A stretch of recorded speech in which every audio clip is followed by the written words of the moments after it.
La Côte d'Ivoire a réceptionné hier sa commande de 108 000 doses du vaccin américain à une injection, Johnson & Johnson.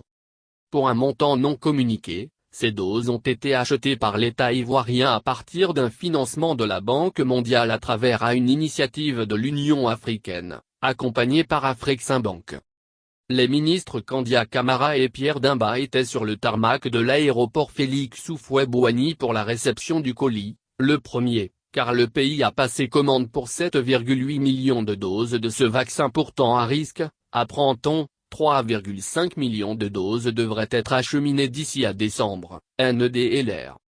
En effet, le 12 juillet dernier, les autorités sanitaires américaines avaient averti d'un risque accru de développer le syndrome de Guillain-Barré, une rare maladie neurologique, avec le vaccin anti-Covid-19 de Johnson & Johnson.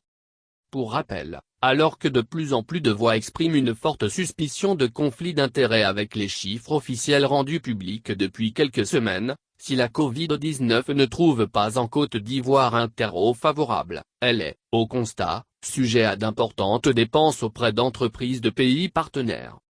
Enfin, en Côte d'Ivoire l'opinion a largement plus peur du potentiel risque d'une vaccination que de cette maladie finalement peu dangereuse, infime taux de létalité, inférieur à 0,4%, NDLR, et surtout bien soignée, dont elle entend plus parler qu'elle ne la voit.